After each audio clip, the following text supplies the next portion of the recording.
tratar de um assunto muito interessante que não é muito tratado, que é o conceito de tipologia. É um termo que é usado em outras áreas, né? Mas quando usado no âmbito teológico, tipologia ou tipo, né, são coisas, eventos que aconteceram no Antigo Testamento, mas faziam referência ao que Cristo faria no futuro. Então, hoje nós vamos pegar esses dois textos, primeiro João 3, 14 e 15, e depois Números 21, a partir do versículo 4, e vamos fazer uma comparação para ver como aquele tipo do Antigo Testamento se cumpriu na vida de Jesus. E porque nós sabemos que este evento do passado, ele é de fato um tipo, né? Ele de fato fazia referências ao que Jesus faria. Este será então o nosso assunto, até mesmo para que os irmãos tenham material, ferramenta para interpretar outros textos que nós lemos na Bíblia, que são tipos e às vezes nós nem percebemos isso. Alguém de vocês já tinha ouvido falar disso, desse conceito de tipologia? Não? Então melhor, né? Que aí nós aprendemos juntos, não é? Então vamos ter uma palavra de oração e em seguida nós vamos cantar um hino 198, que tem por título Salvação Graciosa. E nós iremos ver o que este texto tem a ver também com, o que este hino tem a ver com o nosso estudo. Sim, vai sair. Ok? Vamos orar e em seguida nós iremos cantar um hino de número 198, Salvação Graciosa. Oremos.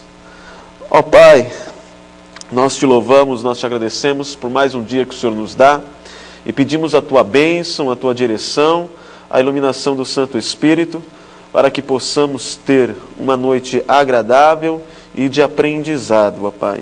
Esteja conosco. É o que nós te pedimos, confiados no nome santo de Jesus Cristo, o nosso Senhor e Salvador. Amém. Vamos louvar ao Senhor? Hino de número 198. Vamos seguir o playback cantado.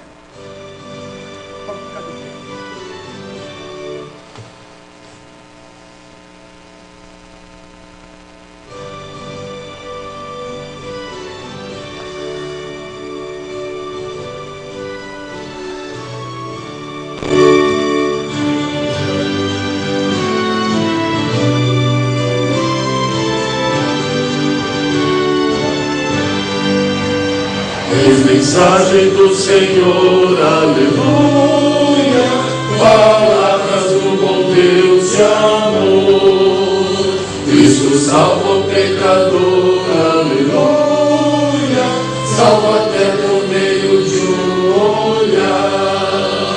Olhai, com fé olhai, sim, olhai só a Jesus, Ele salva pecador, aleluia, sim, salva quem confiante olhar. Constante grita, pagou, aleluia, Jesus as traves fez na cruz, sua vida ele entregou, aleluia, para nos apresentar a Deus.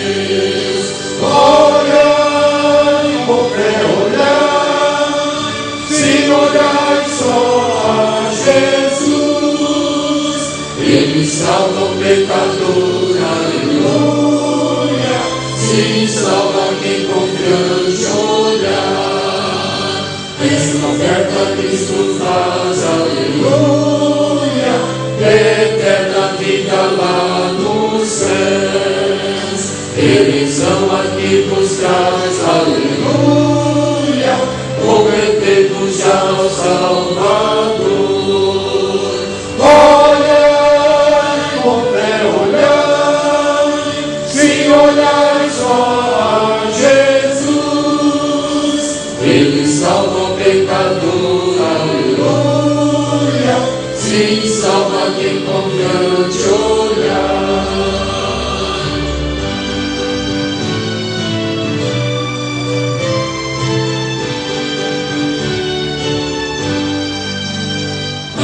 Anunciai a salvação, aleluia, segui os passos do Senhor. Anunciai o seu perdão, aleluia, proclamai a grande redenção. Olhai com fé, olhai, sim, olhai só a Jesus. Ele salva o pecador, aleluia, sim, salva-me com grande olhar. Amém. Pode se sentar. Conta a história que certa noite, devido a uma tempestade de neve, o pastor John Engle não pôde ir ao culto. Porém, John, um humilde sapateiro, enfrentou a tempestade de neve, se dirigiu ao culto sozinho. E tinham poucas pessoas na congregação, 12 membros e um visitante. E apesar de não saber pregar belos e iluminados sermões como pastor, o John, o sapateiro, sabia que aquelas pessoas precisavam ouvir a palavra de Deus. Então ele pregou de maneira bem simples uma mensagem baseada em Isaías, capítulo 45, versículo 22, que dizia assim: olhai para mim e sereis salvos, vós todos os termos da terra. E desprovido de qualquer experiência, ele repetiu o versículo várias vezes e insistia: olhai para Cristo e vocês serão salvos. E um dos visitantes, ou melhor, o único visitante que tinha dentre aquelas 12 pessoas, era um menino de mais ou menos 13 anos, que estava visitando a congregação. E aquele menino começou a chorar. Ele chorava impactado com as palavras daquele simples sapateiro. E esse menino, ele tinha um nome que mais tarde ficou muito conhecido: Charles Haddon Spurgeon. E Charles Haddon Spurgeon, mesmo criado em uma família de cristãos, ele se converteu aos 13 anos ouvindo o sermão daquele sapateiro. Mais tarde, Charles Haddon Spurgeon foi considerado o príncipe dos pregadores.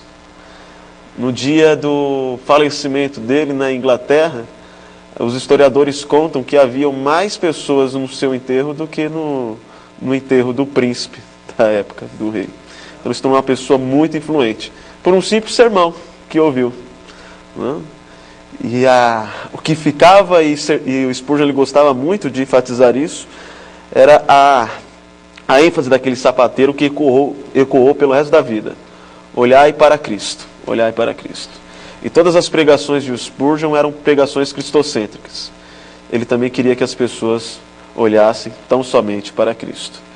É o que o nosso hino que nós cantamos nos diz, e o texto também que nós vamos ler agora, que está lá em João, capítulo 3, versículo 14 e 15. Vamos ler?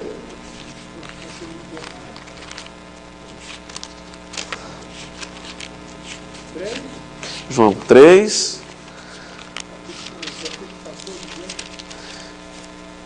Isso. O texto nos diz assim. João 3, versículo 14 ao 15. E do modo por que Moisés levantou a serpente no deserto, assim importa que o Filho do Homem seja levantado, para que todo o que nele crê tenha a vida eterna. Ok? O texto ele está fazendo referência a um evento acontecido no Antigo Testamento, não está? Qual foi esse evento? Os irmãos lembram? Ele está falando? Exatamente. Então, para relembrarmos, vamos lá. Esse texto está lá em Números, capítulo 21.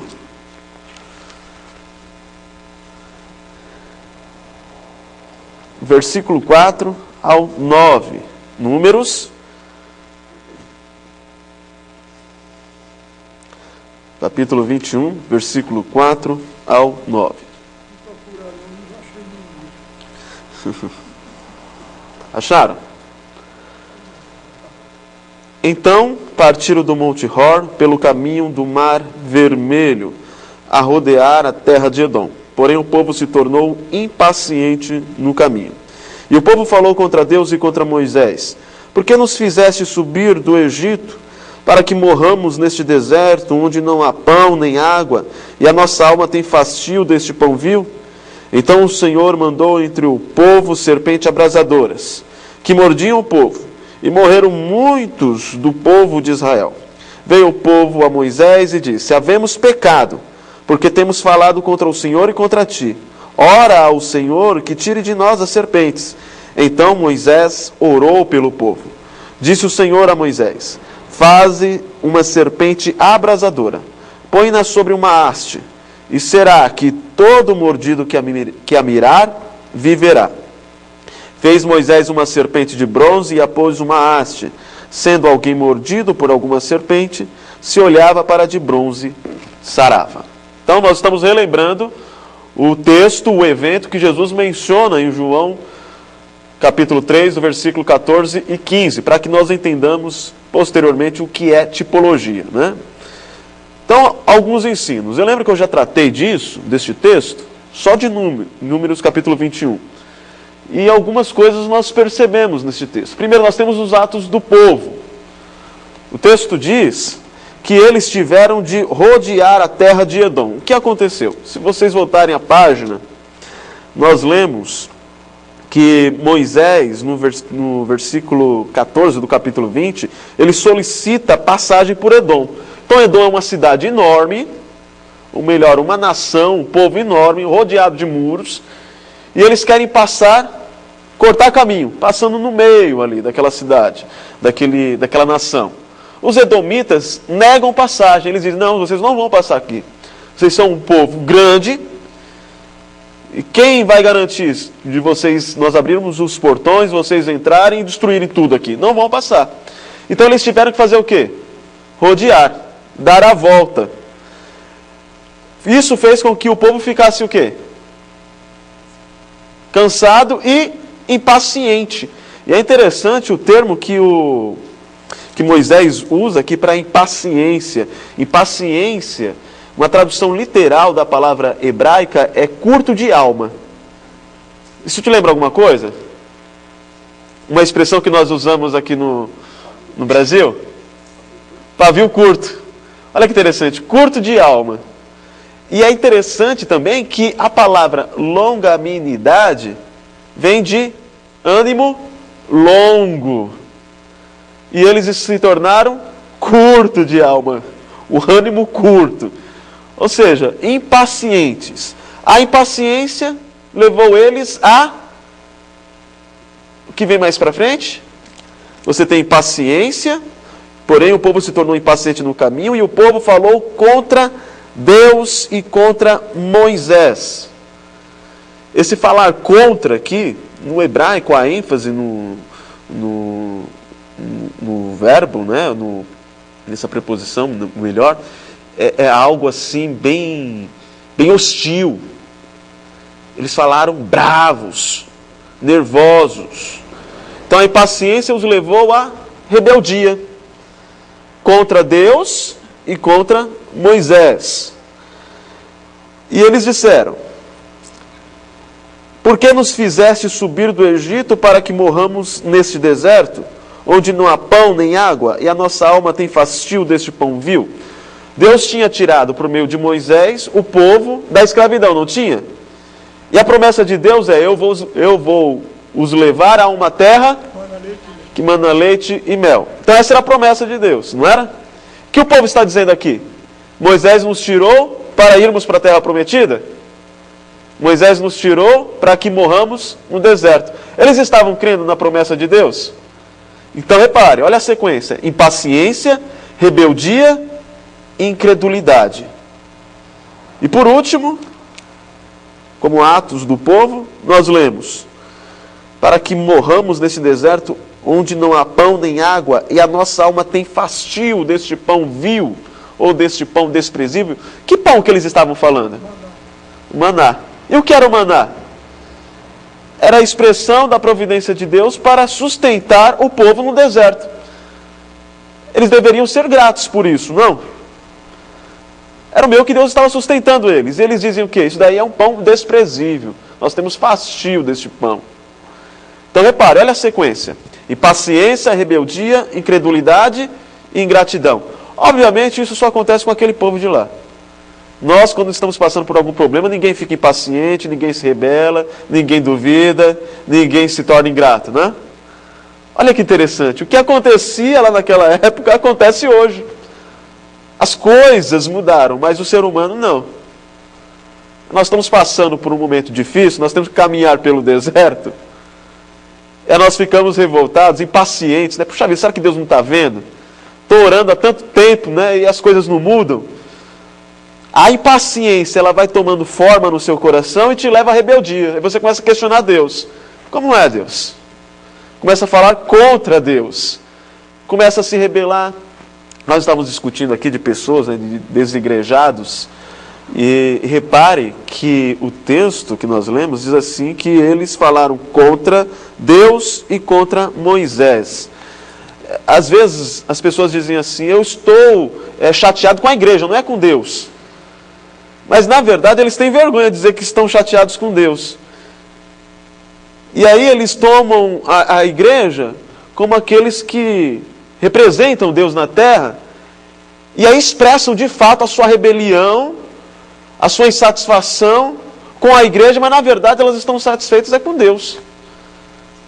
Elas não se conseguem se relacionar na igreja e com as pessoas da igreja, porque não conseguem mais se relacionar com Deus. Então a igreja, na verdade, é aquilo que é visível, que elas podem expressar sua ira. Que indiretamente, ainda que elas não admitam, elas estão iradas e rebeldes contra Deus.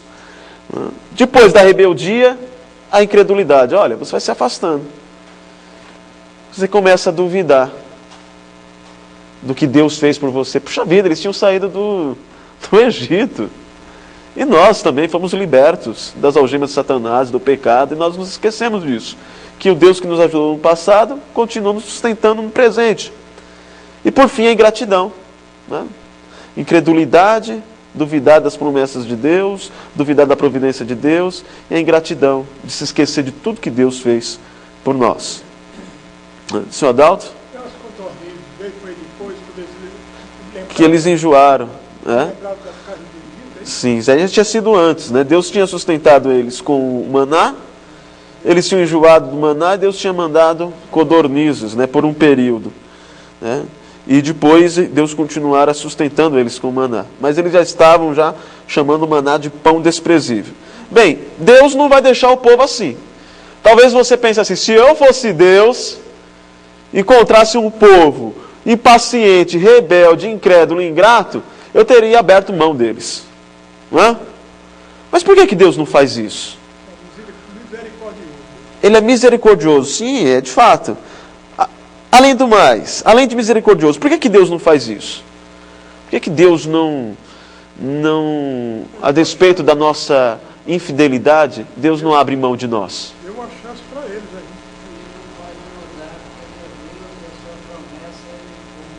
Exatamente, exatamente. E esta promessa, o termo teológico que nós podemos utilizar para ela é aliança. Deus fez uma aliança com o seu povo. E esta aliança foi feita lá com Abraão. E os judeus, os israelitas, os hebreus são descendentes de Abraão. Deus ele fez uma aliança com Abraão, na qual ele disse, eu vou levar os seus descendentes à terra prometida. É uma aliança. E naquela época você tinha um rito. Que rito que era esse, quando você fazia uma aliança com alguém? Você não assinava um papel. Você fazia um rito diante das pessoas. Este rito, na maioria, entre os povos semíticos, se dava da seguinte forma. Eles cortavam animais no meio, colocava uma parte de um lado, outra parte do outro, e as partes, né, daquele contrato, daquela aliança, passavam no meio das partes. A ideia era, se eu falhar com a minha palavra, que aconteça comigo o que aconteceu com essas aves, com esses animais. Que eu seja partido no meio e apodreça. E lá no capítulo 12 de Gênesis, Abraão tem um sonho. E neste sonho, nessa visão, Deus faz esse rito com ele. Mas só Deus passa. no meio dos animais. Deus está dizendo, você não tem condições de manter a promessa, a palavra, a aliança comigo, mas eu tenho. Então Deus, Ele não abandona o seu povo porque Ele é fiel. Fiel a quem? A Ele mesmo. A palavra dEle. Eu acho que eu já disse isso do hino, né, que nós cantamos. Antes nós cantávamos o hino 32, se eu não me engano. Tu és fiel, Senhor, Tu és fiel a mim. O hino mudou. E eles corrigiram, na verdade, a letra. Tu és fiel assim. Porque Deus, Ele não é fiel a nós como um servo é fiel ao seu Senhor. Não, não existe essa relação entre nós e Deus. A relação que nós temos é uma relação de aliança, na qual Deus faz uma aliança conosco e Ele diz, eu vou cumprir todas as exigências e você não tem condições. Ainda que você falhe, eu continue fiel à minha palavra. Então é por isso que Deus, Ele não abre mão do seu povo, porque Ele tem uma aliança com esse povo. Mas isso não significa que Ele vai deixar esse povo vivendo de uma forma relaxada. A despeito dos atos do povo, você tem os atos de Deus. Primeiro, Deus envia as serpentes abrasadoras. O termo abrasadoras, provavelmente, era de uma infecção que era causada pela mordida da serpente. Então, no lugar que ela mordia, a pessoa sentia uma inflamação, como se estivesse queimando. Então, daí a ideia de serpentes abrasadoras. Deus envia serpentes abrasadoras e muitas pessoas começaram a morrer. E o versículo 7 diz, veio o povo a Moisés e disse, havemos pecado, porque temos falado contra o Senhor e contra ti. Ora ao Senhor que tire de nós as serpentes. Então Moisés orou pelo povo. Olha que interessante, o povo reconhece o pecado deles. Olha, nós pecamos. Pecamos por quê? Porque nós falamos contra Deus e contra Moisés. Então Deus, Ele castiga o seu povo, e até mesmo de forma dura, mas não porque Ele seja um Deus sádico. Ele tem um propósito. Lá em 1 Coríntios, nós lemos que a tristeza, segundo Deus, conduz ao arrependimento. Sabe quando você peca? Ninguém sabe. Ninguém descobriu. Mas você começa a se sentir mal. Parece que sua vida não anda. Você sente dor. Isso é uma tristeza. E uma tristeza que vem de Deus. Mas que te conduz ao arrependimento. Então o povo é castigado, o povo reconhece que eles estão sendo castigados porque erraram e estão caminhando agora para o arrependimento. E pede que Moisés tome a sua posição de intercessor e ore por eles. Ok, mas Deus, Ele não diz, vocês vão, já que vocês se arrependeram, então esqueçam a serpente, elas vão sumir como elas apareceram, né? É uma curiosidade interessante, é que essas serpentes, elas existem até hoje. Não essas que picaram, né? Essas daí devem ter morrido, nascido outras, né? Mas, na verdade, elas sempre existiram nessa região do deserto. Elas sempre existiram. O que acontece aí é como se Deus tivesse, e é a ideia do texto, é como se Deus tivesse causado a aparição das serpentes que já existiam. Então, naquela época eles passavam, 1, 2, ou 3, ou 5, se manifestavam, né? E as demais estavam lá. Mas tinham medo, tal. Não era um surto, não era um ataque em massa. Mas Deus, Ele causa, né, naquilo que já existe e faz com que aquelas serpentes, de uma forma incontrolável, comecem a sair do chão e a picarem as pessoas, né? E Deus diz, ok, mas as coisas não vão se ajeitar assim. Deus, Ele pede que Moisés faça o quê? Olha que interessante. Não era a serpente que estava picando? E Ele pede para fazer o quê? Uma serpente.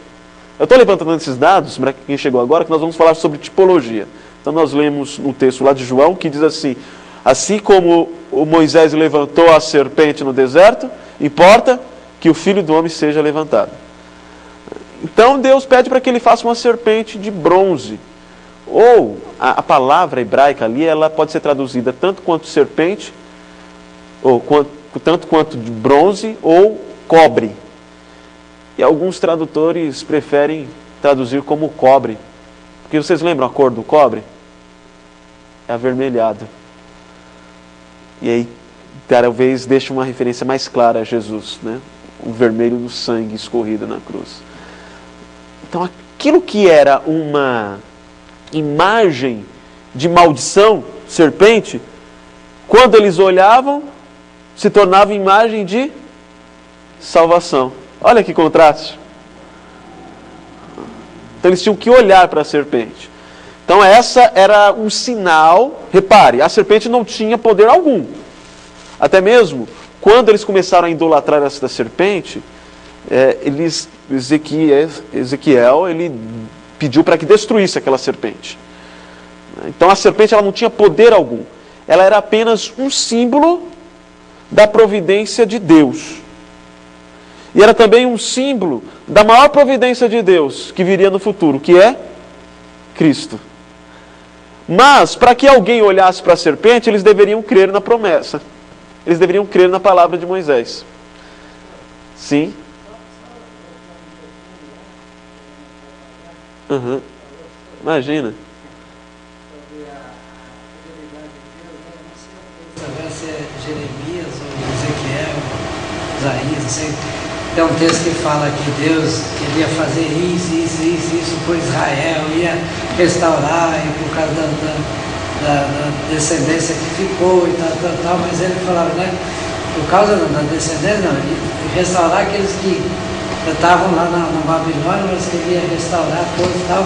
Mas ele falava, não é por vocês que eu estou fazendo isso, mas por amor de mim mesmo. Isaías, ele usa diversas vezes a expressão, por amor de mim mesmo eu faço essas coisas. Mas é melhor que Deus faça bem a nós por amor dele mesmo do que por amor a nós, né? Ou seja, o que eu quero dizer é que imagine Deus esperando alguma coisa boa de você para que ele faça bem a você. Imagine Deus esperando que você dê motivos a ele para que ele te ame, para que então ele faça algo por você.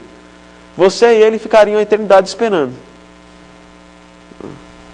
Mas o amor dele, e o texto lá em Romanos é dito que ele nos ama em Cristo. Que este amor é possível em Cristo. Nós que estamos em Cristo somos eternamente amados, assim como o Pai ama o Filho unigênito. Então a providência de Deus, simbolizada na serpente, os levou à fé. Para que eles olhassem a serpente, eles deveriam de crer. E por fim, o povo foi livrado, aqueles que olhavam viviam, e isso faz com que lembremos que Deus livrou o seu povo porque ele tinha uma aliança com ele. Então era um livramento que confirmava a aliança com o povo. O povo não merecia. Deus teria motivos suficientes para dizer, acabou, já não tenho mais paciência com vocês. Quem está impaciente agora sou eu. Não quero mais me relacionar com vocês. Mas não. Ele disciplina, leva ao arrependimento, coloca um símbolo de sua providência, leva-os à cura, à salvação, e ele faz tudo isso porque ele tem uma aliança com aquele povo. Ok, vamos caminhando. Então, o clímax do evento, conhecido como a serpente de bronze, lá em Números, o clímax do evento conhecido como a serpente de bronze é a providência de Deus. Ou seja, o clímax desse texto é a providência de Deus, vista na serpente de bronze. Não sei se dá para entender isso. Ou seja, o ponto alto das informações que nós vimos aqui, ó, vou voltar. Está vendo? Nós vimos que o clímax ele não está na impaciência do povo, o ponto alto dessa passagem. Não está na impaciência do povo, não está na rebeldia do povo, não está na incredulidade do povo, não está na ingratidão do povo. Também não está, o clímax não está na disciplina de Deus. O clímax desse texto é a serpente. É a providência de Deus. A serpente aqui ela representa a providência de Deus. E essa providência de Deus, em favor de um povo que não merece, acontece porque ele tem uma aliança com ele. Lá em Timóteo nós lemos, se nós formos infiéis, ele continua sendo fiel, porque ele não pode negar a si mesmo. Ele não pode negar a palavra dele. Ele deu a palavra que ele vai nos manter, ele vai nos preservar. Ele vai nos corrigir, vai doer, mas ele não vai nos abandonar. Por quê? Porque ele é providente para com um povo que ele tem uma aliança. Então, voltando, o clímax do evento conhecido como a serpente de bronze é a providência de Deus. E a sua providência é por causa da sua aliança. Exatamente. Então, duas palavras importantes aqui. Providência e aliança. Ok. Agora, abra sua Bíblia lá em Jeremias, capítulo 32, versículo 38 ao 41.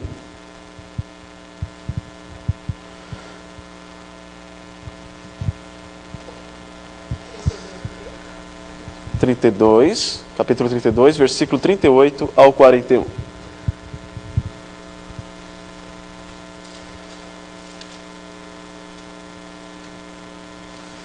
Quem achou? Achou? Leia para nós, por favor.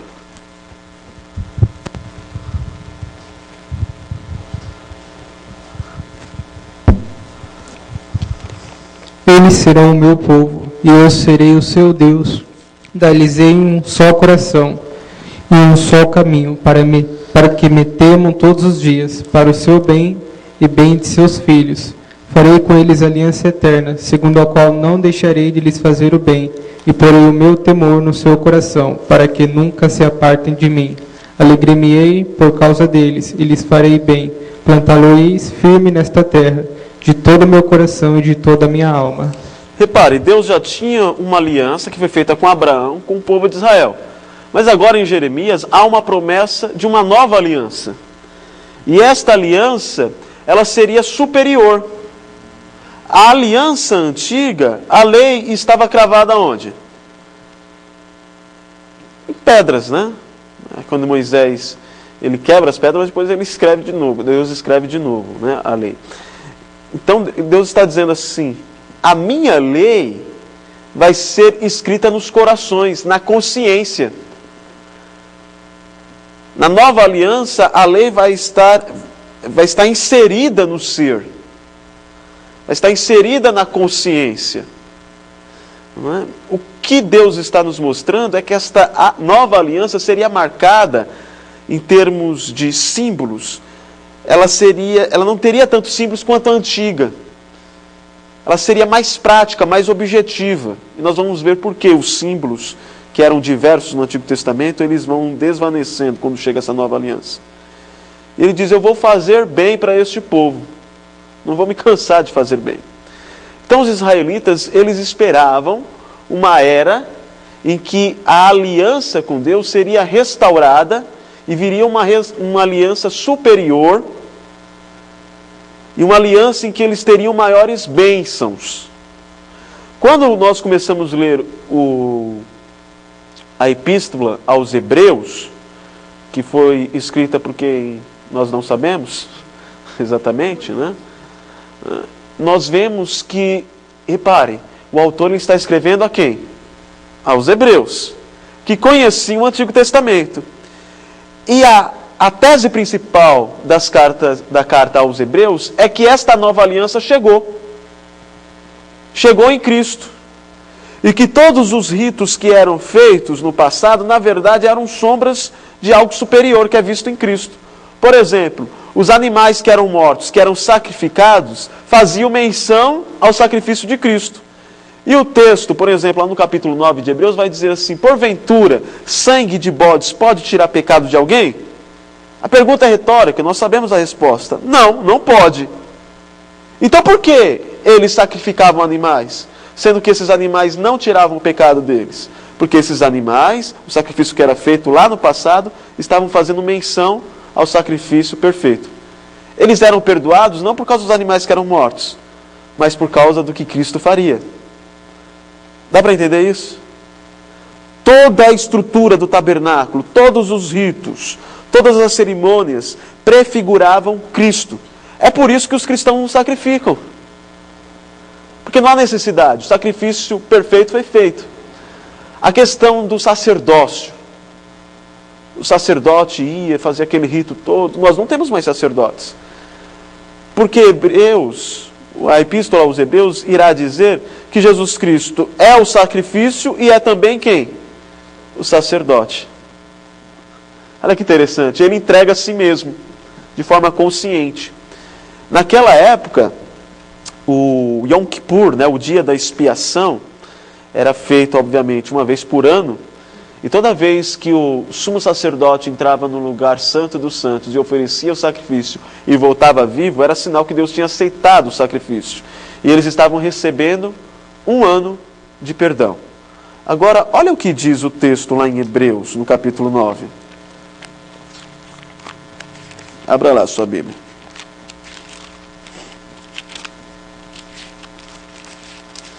Eu tenho 2 Bíblias, essa daqui fica de reserva aqui na igreja, né? Mas a que eu leio ficou em casa. E é impressionante como que eu tenho dificuldade de achar as coisas nessa. A outra parece que sabe o que eu estou pensando.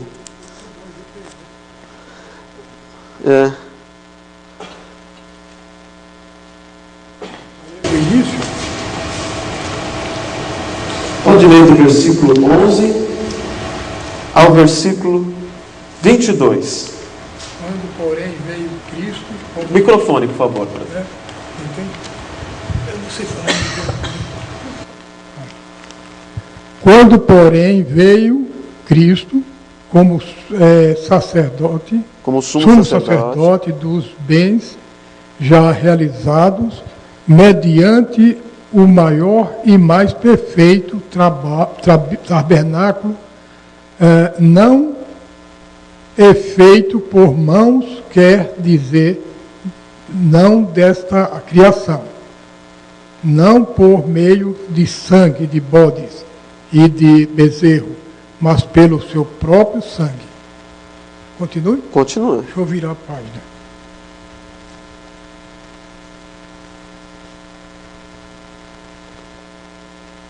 Entrou no Santo dos Santos, uma vez por todas, sendo obtido eterna redenção. Portanto, se o sangue de bodes e de touros e a cinza de uma novilha aspergidos sobre os contaminados, os santificam quanto à purificação da carne. Continue? Sim. Parei na carne. Muito mais o sangue de Cristo, que pelo Espírito Eterno, a si mesmo se ofereceu sem mácula a Deus, purificará a nossa consciência de obras mortas para servirmos ao Deus vivo. Repare que o texto diz que um sacrifício foi feito. Não um tabernáculo feito por mãos, mas um tabernáculo fora desta criação. E este sacrifício, ele foi feito uma vez por todas, é o que diz o versículo 12. E ele nos oferece mais 1 ano de redenção, é isso? Não. Ele nos oferece, tendo obtido, eterna redenção. Ele não precisa ser repetido, porque ele é perfeito. E ele nos traz eterna redenção. O versículo 15 diante diz assim: por isso mesmo, ele é o mediador do quê? Da nova aliança. Olha que interessante. A nova aliança aqui sendo cumprida. A fim de que, intervindo a morte para a remissão das transgressões que havia sob a primeira aliança, recebam a promessa da eterna herança, aqueles que têm sido chamados. Porque onde há testamento, é necessário que intervenha a morte do testador. Pois um testamento só é confirmado no caso de mortos, visto que de maneira nenhuma tem força de lei enquanto vive o testador. Pelo que nem a primeira aliança foi sancionada sem sangue. Porque havendo Moisés proclamado todos os mandamentos segundo a lei a todo o povo, tomou o sangue dos bezerros e dos bodes, com água e lã tinta de escarlate, e o sopo, e aspergiu não só o próprio livro, como também sobre todo o povo, dizendo: este é o sangue da aliança, a qual Deus prescreveu para vós outros. Igualmente, também aspergiu com sangue o tabernáculo e todos os utensílios do serviço sagrado. Com efeito, quase todas as coisas, segundo a lei, se purificam com sangue, e sem derramamento de sangue não há remissão. É interessante, né, que quando Jesus ele pega o cálice, ele diz o quê? Este é o meu sangue, o sangue da nova aliança.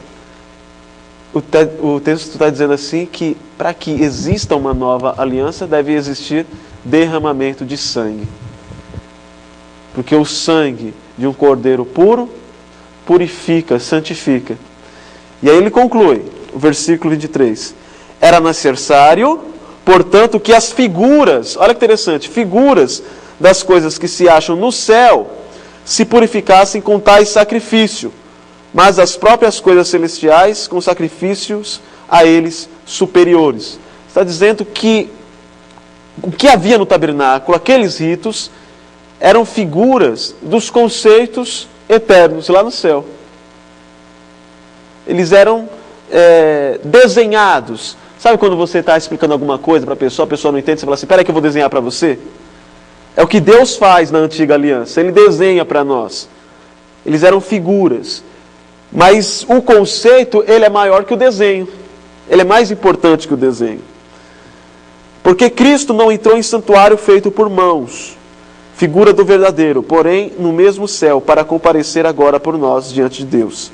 Nem ainda para se oferecer a si mesmo muitas vezes, como o sumo sacerdote, cada ano entra no Santo dos Santos com sangue alheio. Ora, neste caso, seria necessário que ele tivesse sofrido muitas vezes, desde a fundação do mundo.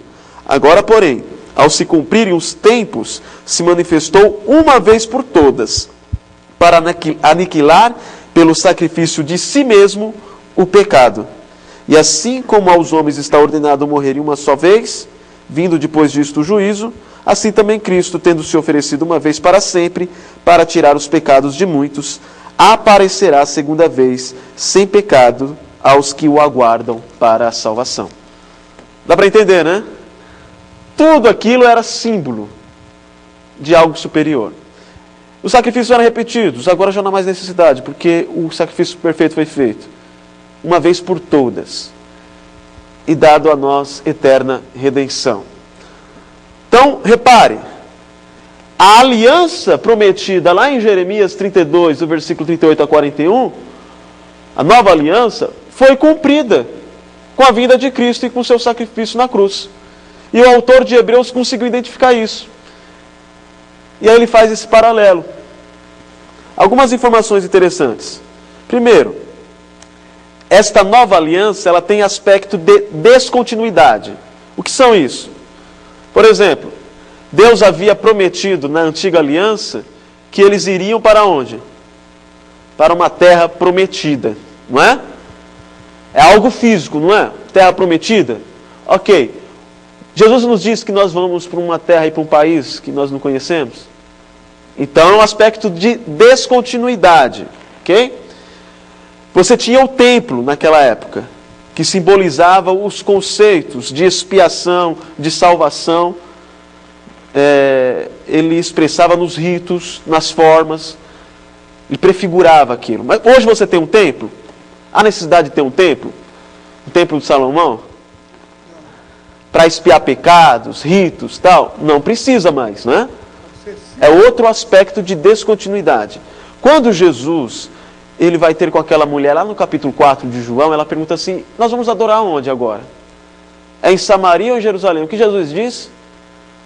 Vem a hora, e a hora já chegou, que importa que os verdadeiros adoradores adorem em espírito e em verdade. A questão agora não é onde, mas como. O templo, ele era um ponto de encontro entre um Deus santo e um povo pecador. Já disse isso aqui várias vezes, né? Agora, Deus, ou melhor, Cristo, é esse ponto de encontro entre um Deus santo e um povo pecador. E Ele mesmo é o sacrifício que torna esse relacionamento possível. Por isso ele vai dizer, lá em João, a impressão que dá é que ele estava se referindo ao templo, né? Destruam este templo e eu reconstruirei em 3 dias. Aí todo mundo pensou que ele estava falando do quê? Mas todo mundo pensa que ele estava falando do quê? Do templo visível, né? Mas ele estava falando de quê? De si mesmo. Porque ele agora é esse ponto de encontro. Então é outro aspecto de descontinuidade. E leis cerimoniais. Essas leis cerimoniais de não comer porco, de não fazer isso ou aquilo, sabe? Que nós vemos no Antigo Testamento, principalmente em Levíticos. Essas leis cerimoniais elas não valem para nós hoje. Elas perderam a sua importância. Ela valia para o povo da antiga aliança. É mais outro aspecto de descontinuidade. Dá para entender isso?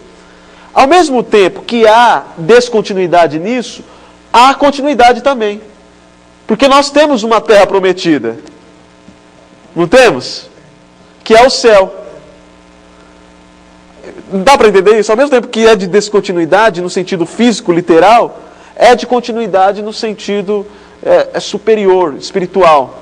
Nós temos uma terra prometida que é o céu. O templo. Nós temos um templo, mas esse templo é Cristo, que cumpriu com todo o sistema sacrificial. E as cerimônias, que olha, você não pode comer carne de porco, você não pode comer nenhum animal imundo, você não pode fazer isso, tudo, elas enfatizavam a ideia de que o povo deveria ser um povo separado, que não seguisse os costumes dos outros povos.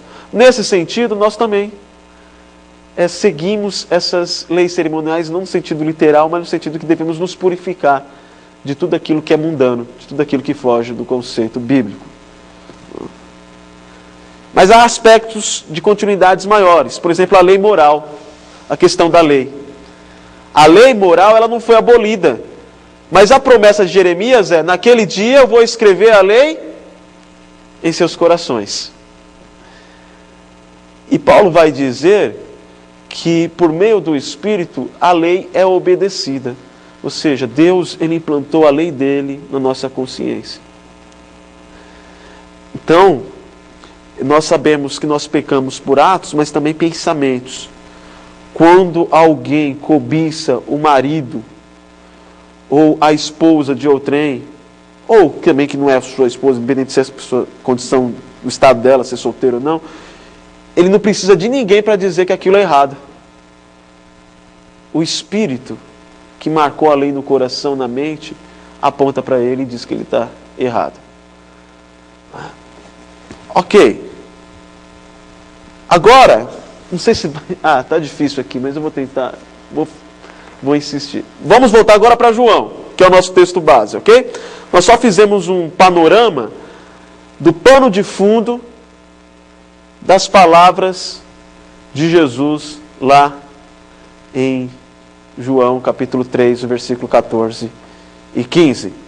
Vamos entender onde essa passagem ela está situada. A passagem de João capítulo 3, versículo 14 e 15, que Jesus diz: do mesmo modo que Moisés levantou a serpente, importa que o Filho do Homem seja levantado, para que todo aquele que nele crê tenha vida eterna.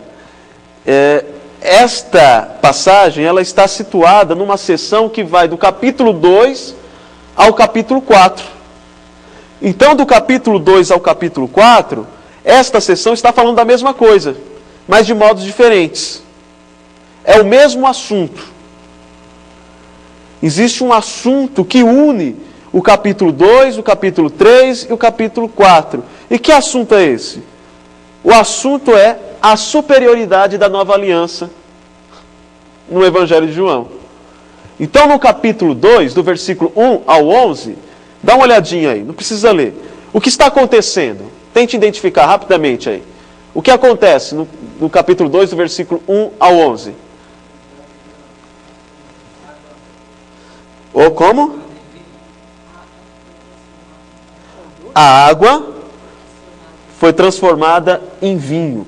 Vocês ficaram sabendo que teve um pseudo-pastor aí midiático que falou que esse foi o milagre mais inútil que Jesus já fez? Ouviram? Não. Falou que foi um sacrifício que não tinha significado. Mas tem sim. Abra sua Bíblia em Jeremias, capítulo 31, versículo 12. E uma segunda pessoa em Oséias, capítulo 14, versículo 7. Ok? Então a primeira pessoa em Jeremias 31, versículo 12. A segunda pessoa em Oséias, capítulo 14, versículo 7. E se você acha que está difícil achar Oséias, a terceira pessoa vai abrir em Amós, capítulo 9, versículo 13 ao 14.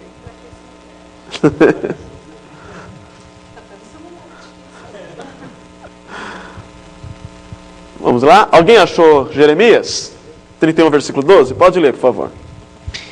E virão e cantarão de júbilo nos altos de Sião, e ficarão radiantes pelos bens do Senhor, pelo trigo, o mosto e o azeite, pelos cordeiros e os bezerros. E a sua vida será como um jardim regado, e nunca mais desfalecerão. Repare que ele está dizendo aí de uma forma poética, quando a nova aliança chegasse. Eles teriam festa, eles teriam molho, eles teriam banquetes, eles teriam vinho. Né? Agora em Oséias, capítulo 14, versículo 7. Voltarão os que habitam à sua sombra, reverdecerão como o trigo e florescerão como a vide. O seu renome será como o do vinho do Líbano. Continua? Só o versículo 7 mesmo, 14 e 7. Está dizendo que eles vão florescer, que vai ser um tempo de alegria. Fala da vide, fala do vinho, não fala? Ok, que o vinho naquela época era um símbolo de alegria. Se tinha alguma vitória, eles comemoravam, eram com vinho. Né? Era um símbolo muito forte de alegria, de satisfação. Então, se essa nova aliança seria algo bom, não poderia faltar o quê? Simbolicamente? Vinho.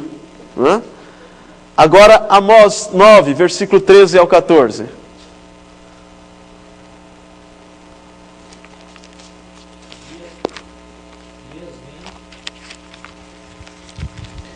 Dias vêm, não disse o Senhor, em que ceifam continuarão até o tempo de colher, e pisar no das uvas até o tempo de semear.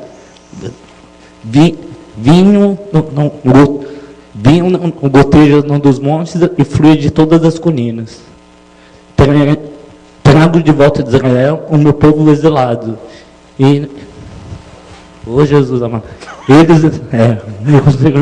Está escrito eles também, hein? fazem nas cidades e ruínas, e nelas não vivem, e plantam vinhas e bebem do seu vinho.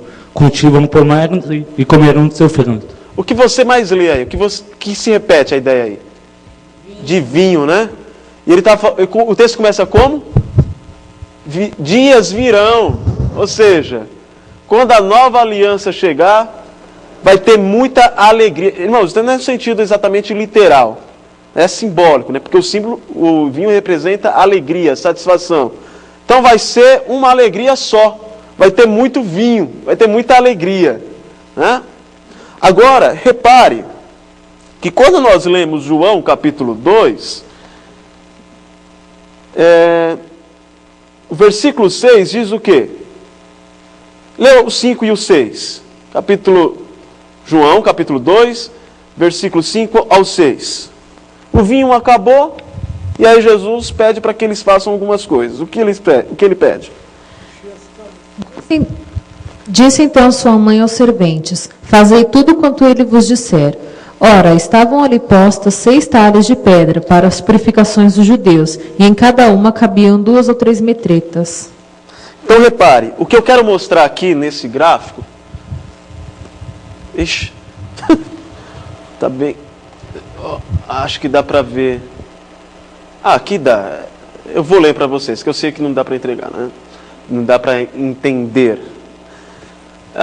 Aqui nós temos o texto, não é? Deixa eu ficar aqui. Você tem o texto, você tem a ocasião. Esse texto é as bodas em Caná da Galileia. Você tem um elemento da antiga aliança e você tem um elemento da nova aliança. Então nós lemos aqui algo que está dentro do episódio das bodas de Caná. Repararam no versículo 6 que essas talhas não são talhas qualquer? Como que essas talhas são identificadas? De pedras. Mas qual era a função dessas talhas? Para a purificação dos judeus. Isso era uma lei cerimonial. Era uma lei própria da antiga aliança. Jesus poderia ter pego qualquer coisa, gente.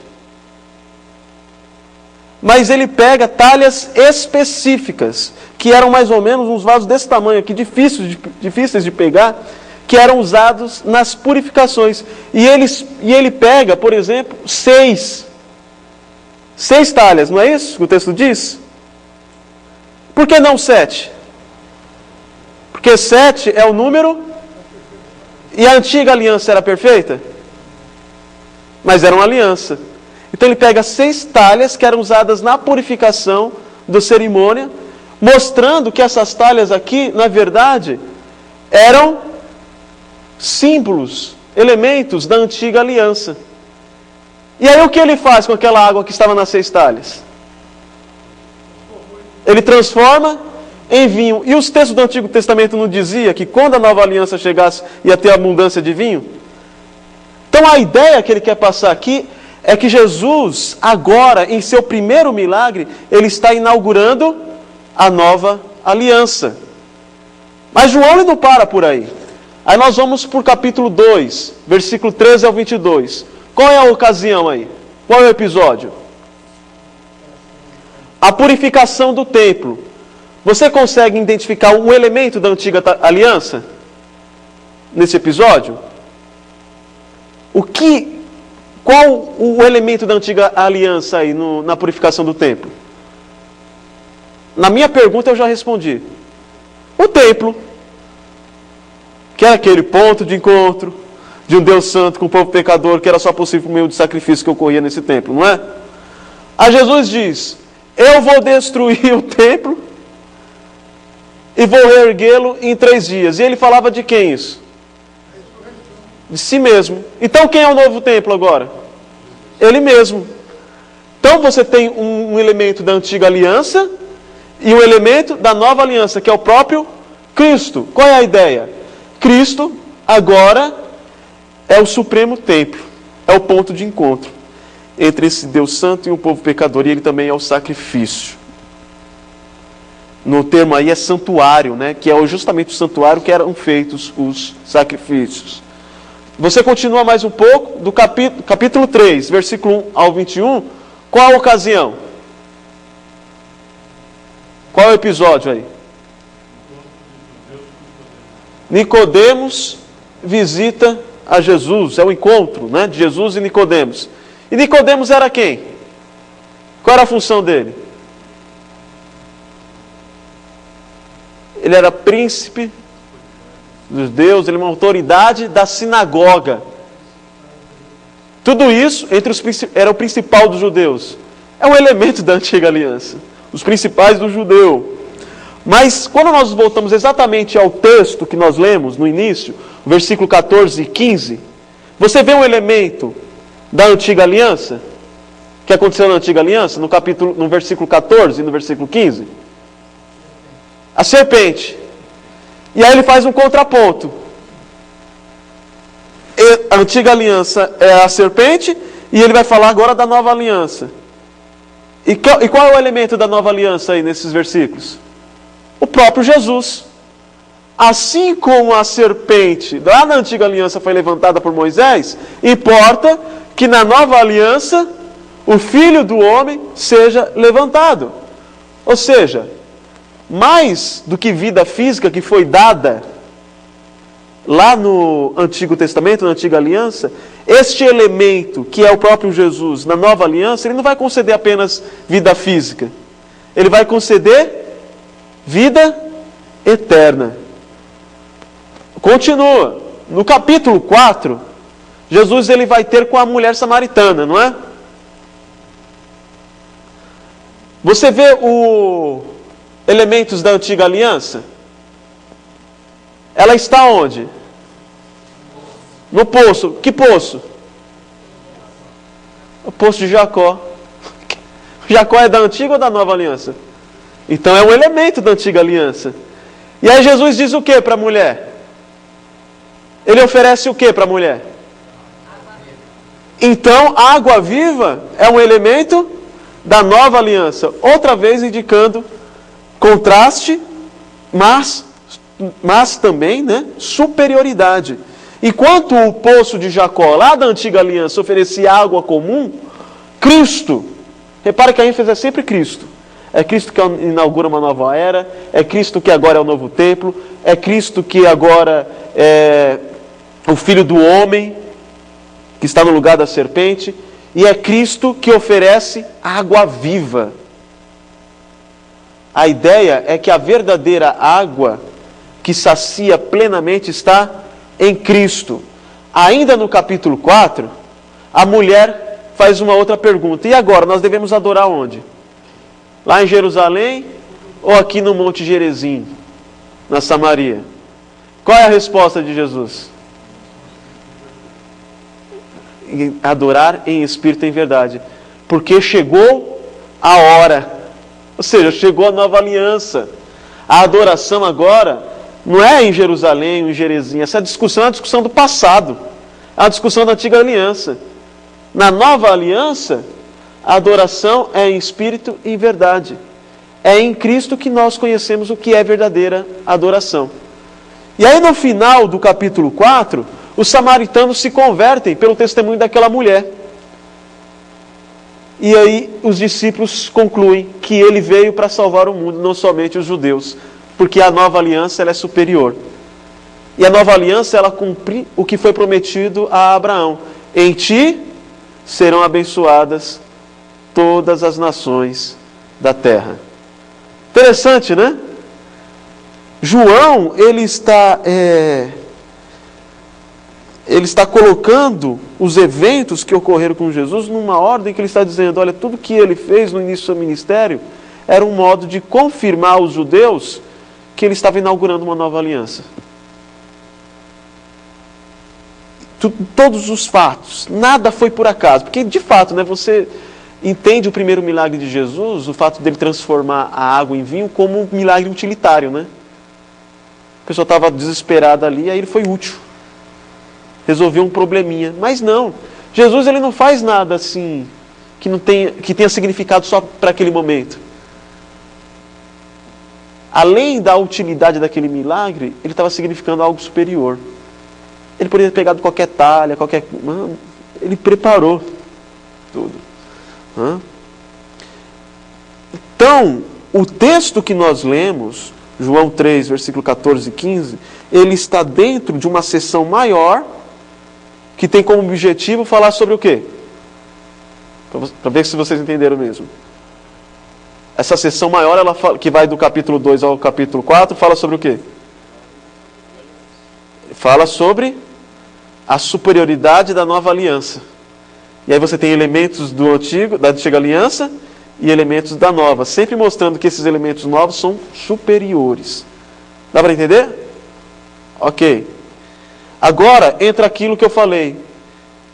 A serpente de bronze ou cobre que foi levantada num deserto era um tipo de Cristo. E o que é um tipo? Tipo assim, o que é um tipo? Um exemplo. Uma definição é: esta serpente é um tipo de Cristo no Antigo Testamento. O tipo é uma classe de metáfora que não consiste meramente em palavras, mas em fatos. Ou seja, são fatos ocorridos no passado que apontavam fatos semelhantes no porvir. A metáfora nós usamos muito como obviamente uma figura de linguagem, né? Você diz assim,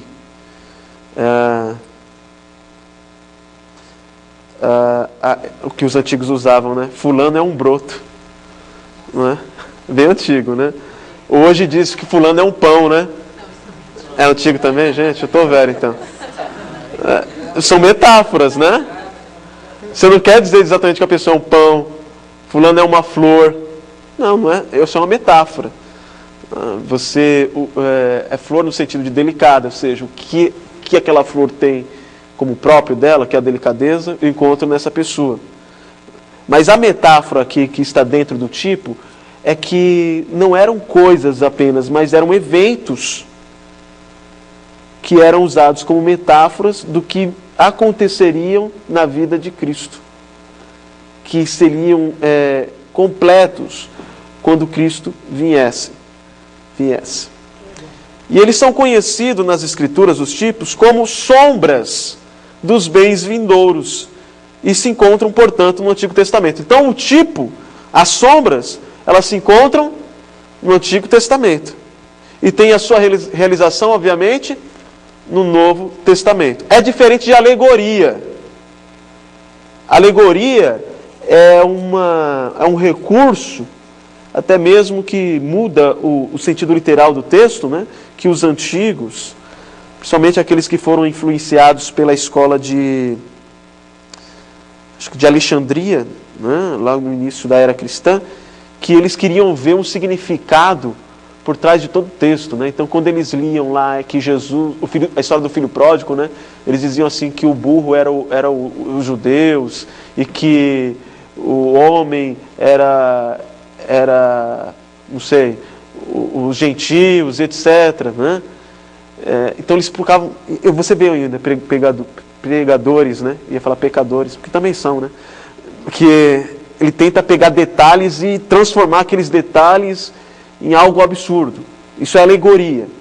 Mas a Bíblia tem alegoria, sim, mas o que ela diz que é alegoria, você não pode ficar inventando, né?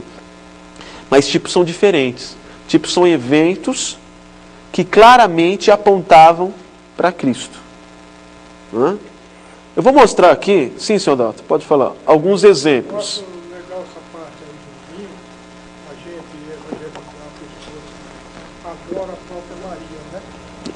É fazer tudo que ele mandar, né? Jesus disse, mulher que tem contigo, ela mesmo falou, fazer tudo que ele vos. Ok. Olha, mas mesmo assim, como é que pode essa grande população se conscientizar? Vamos ler 2 textos. Um está lá em Mateus capítulo 12, versículo 40, o primeiro, e o segundo está em 1 Coríntios capítulo 5, versículo 7. Quem achou Mateus capítulo 12, versículo 40, por favor, leia.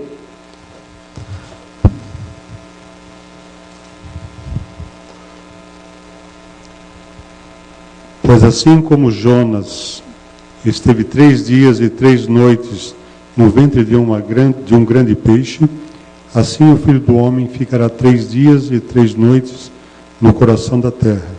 Eu posso considerar isso que aconteceu com Jonas como um tipo de Cristo, né? Posso? Posso, porque é o próprio Jesus que está dizendo.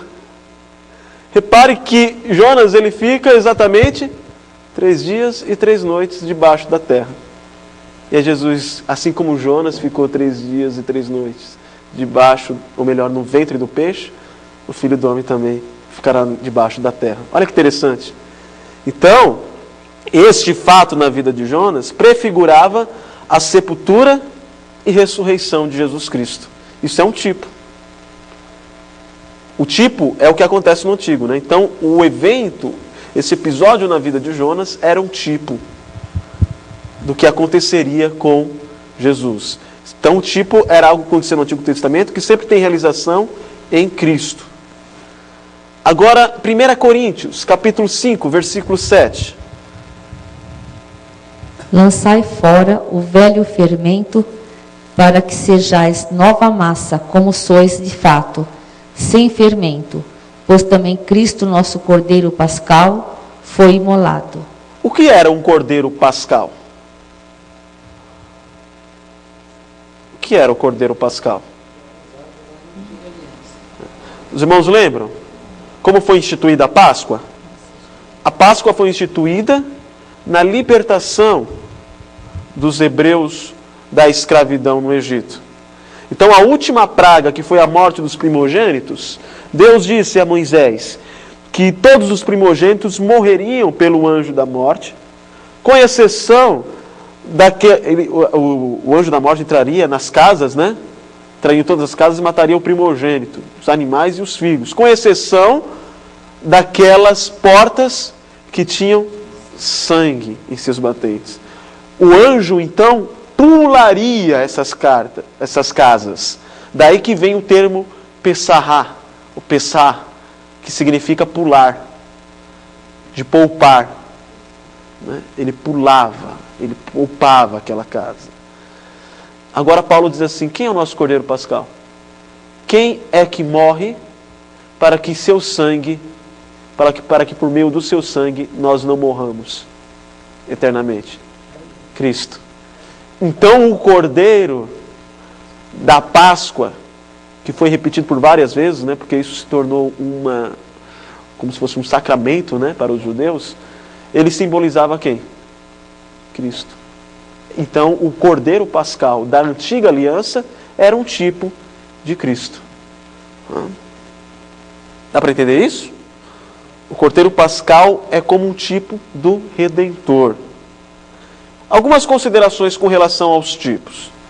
Aceite-se como tipo o que como tal é aceito no Novo Testamento. Eu posso dizer que Jonas, quando ficou 3 dias e 3 noites na barriga do peixe, ele é um tipo de Cristo, porque foi Cristo que disse. Foi Cristo que disse que aquele evento, aquela história, prefigurava a sua morte e sua ressurreição. Eu posso dizer que o Cordeiro Pascal é um tipo de Cristo, porque é Paulo que está dizendo. Ele diz, Jesus é o nosso Cordeiro Pascal. Então a primeira lição é que você deve aceitar como tipo o que como tal é aceito no Novo Testamento. Você não pode ficar inventando. Isso daqui é um tipo de Cristo. Não, mas qual é a base? Não é assim bagunçado. Que você cria uma tese mirabolante e vai encontrando tipo em tudo. Não. O que é tipo é o que o Novo Testamento diz que é. Né? Esse é o critério. Segundo, o tipo, né, o que acontece antes, é inferior ao seu correspondente real. O tipo, eles são sombras. E que, por consequente, todos os detalhes do tipo não têm aplicação à dita realidade. Então, você tem um tipo, aí você fala assim, Jonas é um tipo ali no seu episódio da sua morte, né? Ou do seu... Do tempo em que ele ficou na barriga do peixe, ele é um tipo da morte e ressurreição de Cristo. E o peixe ele significa, sabe? E o fato dele ser vomitado significa a ressurreição. Não é isso. A Bíblia não dá base para você expandir as coisas.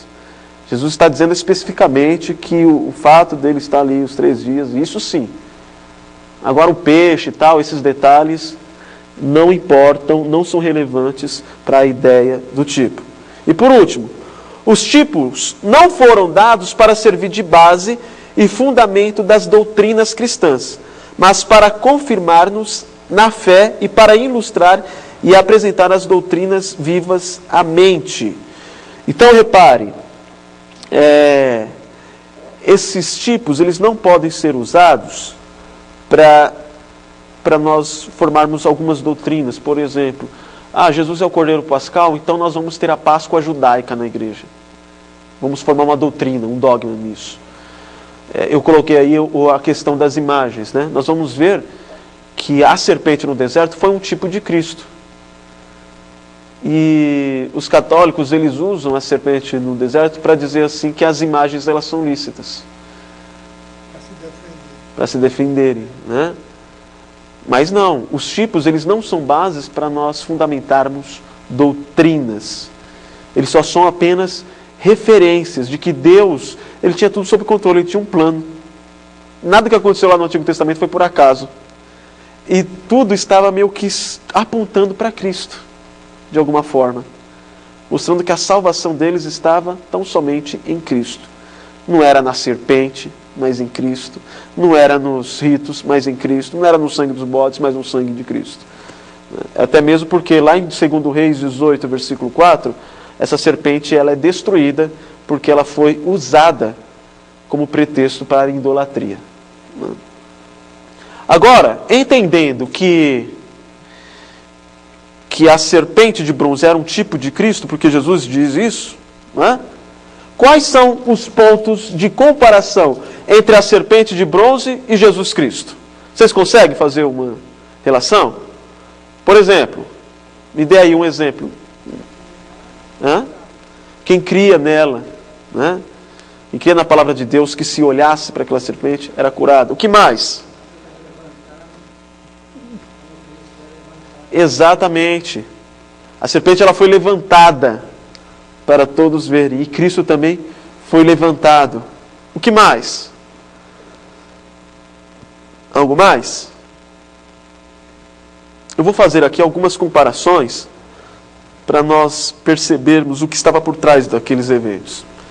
Em ambos casos, a morte é consequência do pecado. Em ambos casos, o que isso significa? Assim como os homens mordidos pelas serpentes morriam, assim também os homens mordidos pela serpente satânica deviam sofrer a morte espiritual. Lembram que tudo começa lá no Éden, com a serpente. E a morte é consequência do pecado.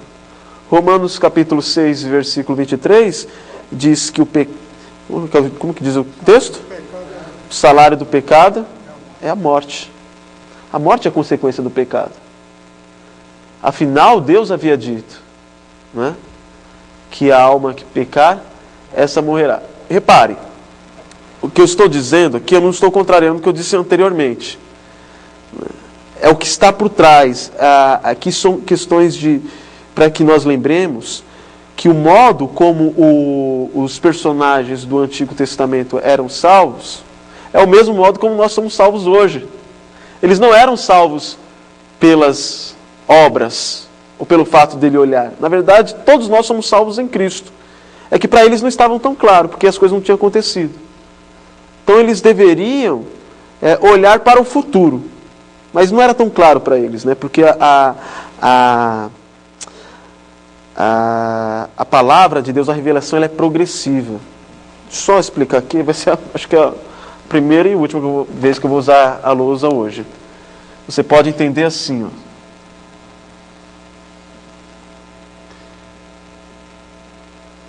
Então, Adão aqui, ele tinha o conhecimento que nós, que temos o Novo Testamento, tinha sobre Cristo? Não. Ele tinha esse pouquinho aqui de revelação.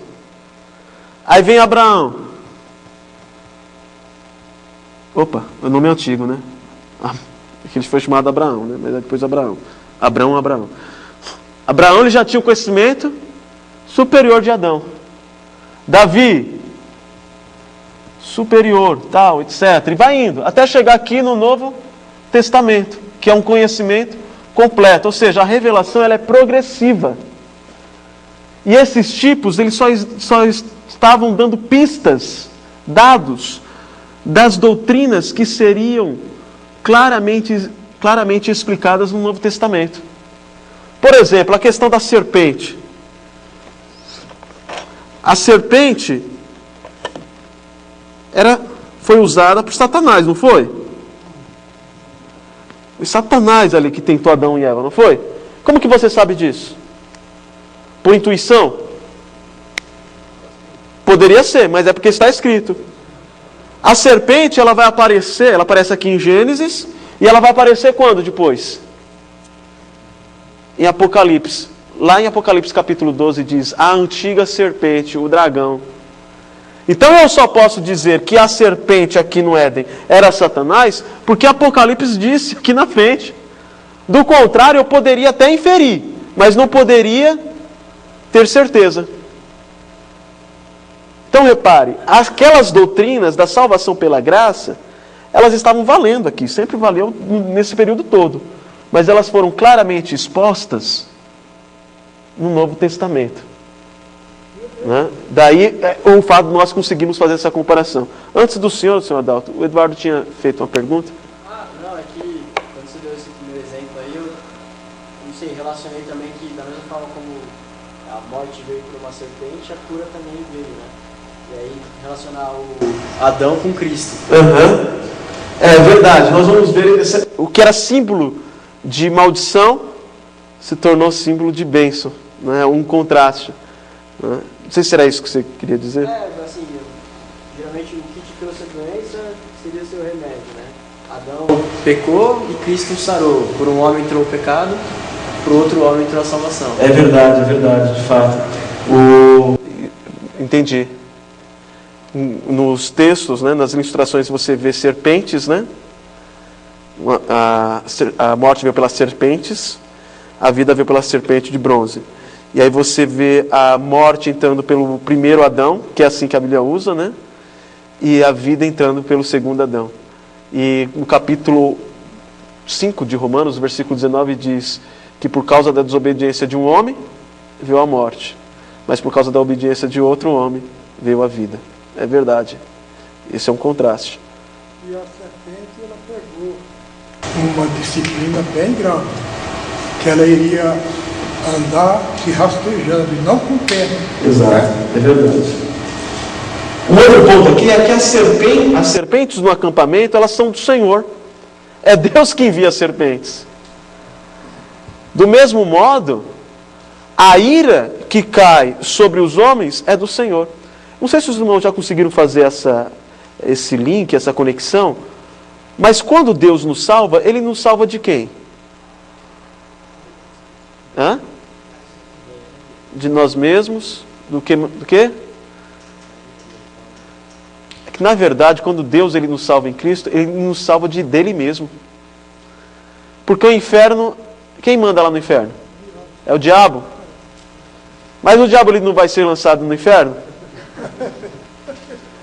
Então o inferno, ele não é um lugar lá que o diabo é o carcereiro, que ele é o diretor da prisão e que ele manda lá e desmanda. O inferno é um local de condenação, e essa condenação vai cair sobre quem? Sobre homens e anjos e demônios. E inclui Satanás, que vai ser lançado no inferno, e inferno no lago de fogo, né? Como dizem Apocalipse. São linguagens figuradas para dizer que vai ser horrível a condenação. Então repare que quando Deus nos salva em Cristo, Ele nos salva dele mesmo. Porque o inferno é a presença de Deus em ira. O inferno é tão horrível porque é a ira de Deus. Porque não tem como comparar a ira de Deus e a ira do diabo. Qual que vocês acham que é maior? A ira de Deus. E o inferno é terrível porque é a ira de Deus. E o céu é muito bom porque é a presença do amor de Deus, que é insuperável. Então, quando Deus nos livra, Ele nos livra dele mesmo. Dele mesmo. A ira de Deus iria cair em nós. Efésios capítulo 3 diz assim que nós éramos filhos da ira. Mas Jesus ele veio no meio e Ele absorveu a ira de Deus, para que essa ira de Deus não caísse em nós. A serpente na haste, ela não é de prevenção. Repararam nisso?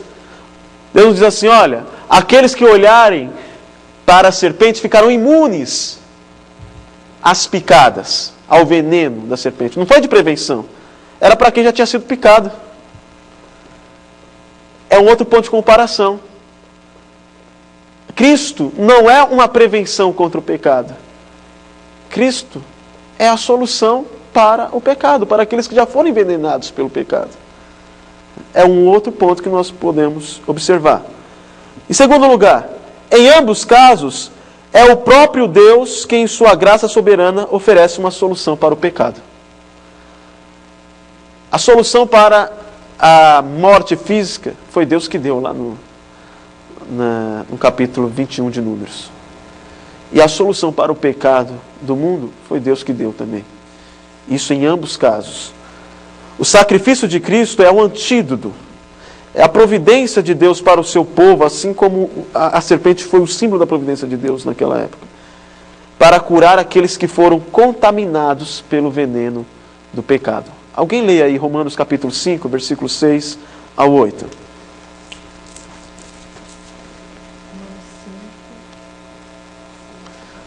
Isso, Romanos 5, versículos 6 ao 8.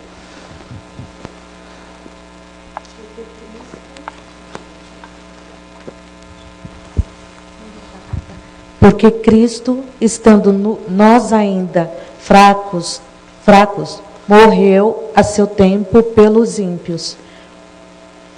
É isso? Isso, até o versículo 8. Porque apenas alguém morrerá por um justo, pois poderá ser que pelo bom alguém ouse morrer. Mas Deus prova o seu amor para conosco em Cristo, morreu por nós, sendo nós ainda pecadores. Então repare que Deus ele prova o seu amor por nós no fato de que Cristo morreu ao nosso favor, sendo nós pecadores. Não foi de prevenção. Nós éramos pecadores, nós somos pecadores e Cristo morreu por nós.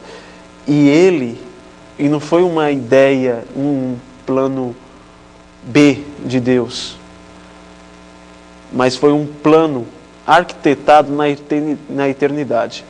Porque a Bíblia diz que ele é o Cordeiro antes da fundação do mundo. Então, em ambos os casos, é o próprio Deus que, em sua graça soberana, oferece uma solução, uma saída, um caminho para nos livrarmos do pecado.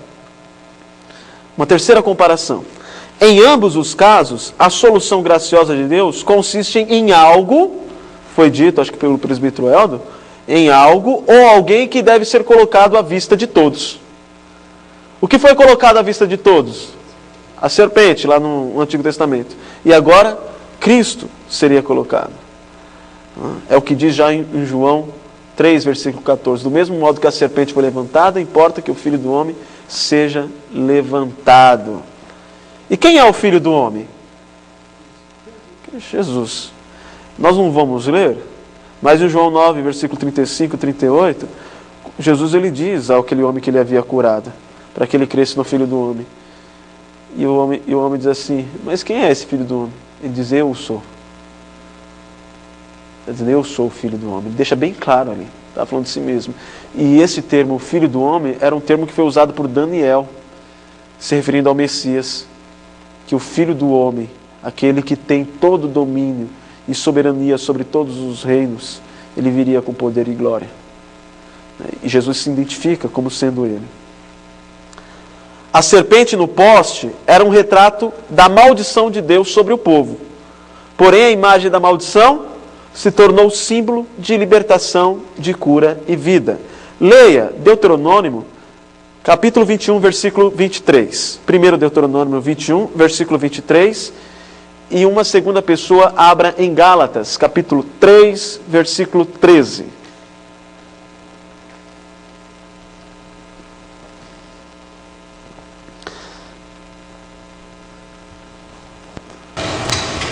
Que diz lá em Deuteronômio 21?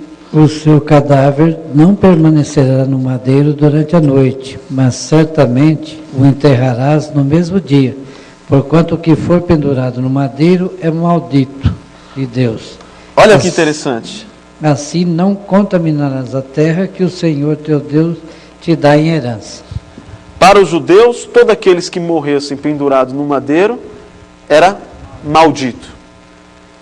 Então, alguns na época de Paulo, eles diziam assim, não importa se Jesus foi um bom homem, se ele era um bom mestre. A partir do momento que ele morreu pendurado numa madeira, ele se tornou maldito de Deus. Ele morreu como amaldiçoado. E porventura haveria salvação em um homem amaldiçoado? Olha a resposta de Paulo em Gálatas capítulo 3, versículo 13. Cristo nos resgatou da maldição da lei, fazendo-se ele próprio maldição em nosso lugar, porque está escrito, maldito todo aquele que for pendurado em madeiro.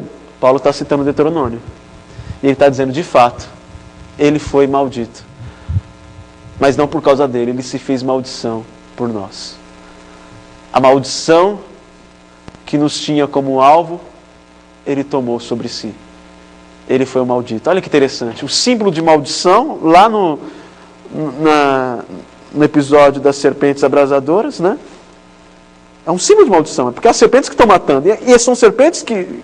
E Deus manda fazer uma serpente de bronze.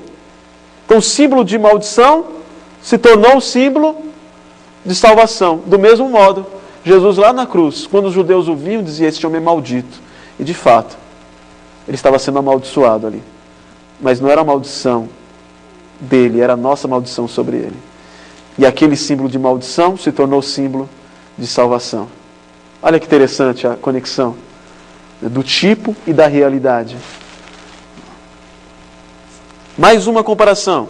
Em ambos casos, todos aqueles que com fé olham para aquele que foi levantado, são curados. A fé é exigida tanto no caso quanto no outro. Olhar para a serpente de bronze era um ato de obediência motivado pela fé. Eu obedeço porque Moisés mandou. Mas eu só vou obedecer se eu crer que se eu olhar eu vou ser curado. Do mesmo modo, o Filho do Homem é levantado para que todo aquele que nele crê tenha a vida eterna. Olhar com fé para o Cristo crucificado é o efeito de ter nascido de novo. Ninguém consegue olhar para Cristo se não ter nascido de novo. E é nesse contexto que Jesus está dizendo. Jesus está usando um símbolo do Antigo Testamento para quem conhecia muito bem do Antigo Testamento, que era Nicodemos. E antes de falar da serpente, de olhar com fé para Cristo, Jesus diz a Nicodemos: é necessário nascer de novo. Então a regeneração, ela antecede a fé. E o que é a regeneração? A regeneração é a operação do Espírito Santo no coração do homem morto em delitos e pecados. O morto não pode crer, a não ser que o Espírito dê vida. E quando o Espírito dá vida a nós, quando Ele nos vivifica, nós então podemos crer verdadeiramente em Cristo Jesus. E não só crer, mas também se arrepender. Não é Deus que crê, não é Deus que se arrepende. É o homem que crê, é o homem que se arrepende. Mas só que isso só acontece por causa da operação de Deus no coração do homem. A causa primária do arrependimento e da fé está em Deus.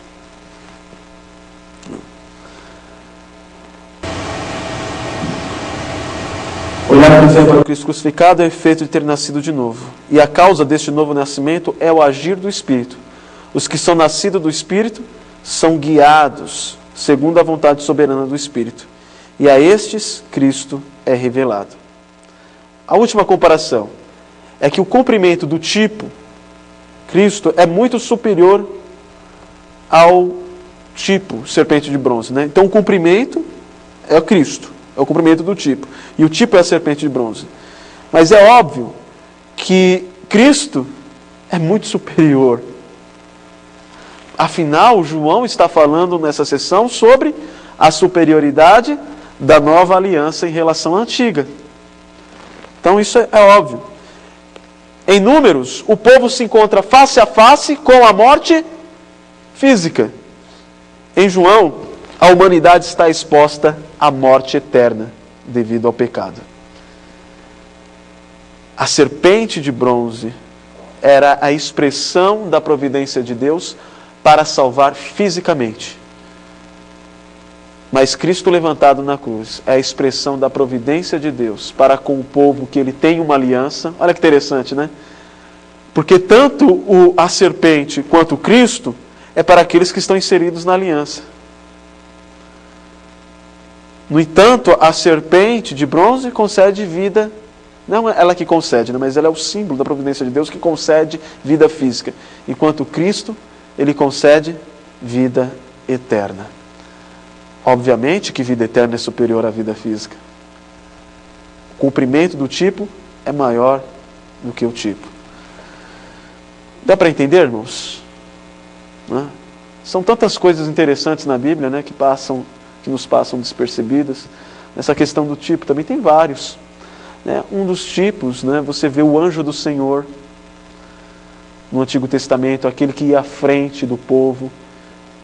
E as pessoas o adoravam e ele não recusava. E só Deus pode ser adorado. Né?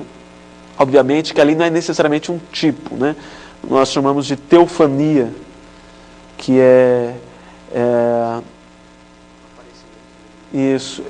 exato, o aparecimento. Eu estava procurando outra palavra, mas essa explica também.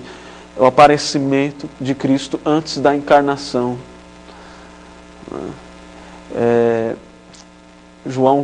Isaías capítulo 6, eu vi o Senhor no alto e sublime trono. Aí João capítulo 12 diz assim, quem Isaías viu foi Cristo, no alto e sublime trono. Então você vê Cristo já no Antigo Testamento. E um modo de ver Cristo no Antigo Testamento é se atentar para esse conceito de tipologia, que nós vimos hoje um exemplo. Né? São teofanias, as aparições de Cristo, né, antes da encarnação, e também os tipos de Cristo. Tudo isso apontava para Cristo já no Antigo Testamento, mostrando-nos que os personagens, os santos do Antigo Testamento foram salvos não pelas obras deles, mas por causa de Cristo. Que de uma forma, como nós vimos ali, né, pequena, limitada, já era manifestada entre eles. Concluímos, portanto, que a serpente de bronze realmente foi um tipo da obra salvadora de Cristo. Assim como a serpente foi uma expressão da providência de Deus e para o povo da antiga aliança, Cristo foi a salvação suprema revelada na nova aliança. Deste modo, a serpente no deserto apontava principalmente para o maior ato da providência divina, que é o próprio Cristo Jesus. Alguma pergunta? Quando não há perguntas, vai.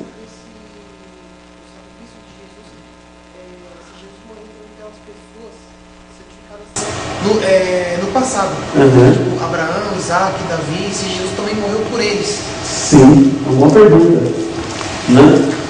Você tem aqui a cruz, eu desenhando, Reverendo Maurício vai dar de 10 a 0. E você tem o Antigo Testamento, você tem aqui, vamos dizer, o Novo Testamento, e aqui a igreja, né? Nós. Não que a igreja começou a existir agora, ela sempre existiu, mas só para nós entendemos. A igreja contemporânea, vou colocar aqui. Vou abrir aqui, igreja contemporânea. Ok? Os personagens do Antigo Testamento, eles foram salvos como?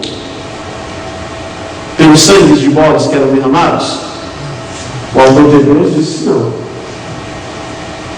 No entanto, a diferença é que eles não conheciam o que os personagens do Novo Testamento conheceram e o que nós conhecemos. Eles depositavam apenas a fé na palavra de Deus. E a palavra de Deus é: façam esses sacrifícios, façam tabernáculo, façam sacrifícios. E é por meio desse sacrifício, que na verdade apontava a Cristo, vocês serão salvos. Eles foram salvos por meio de Cristo. Por quê? Porque Ele é o Cordeiro antes da fundação do mundo. Essa expressão que Ele é o Cordeiro antes da fundação do mundo significa que a sua redenção, ela é eterna. Ou seja, Cristo Ele outorga aos seus eleitos redenção eterna. E o que é eternidade? O que é algo eterno? Não tem começo nem fim. Então a redenção ela não começou a partir daqui. Ela é eterna. A redenção sempre foi centralizada em Cristo. E por ser eterna, ela alcança tanto os personagens do passado, quanto da época e do futuro.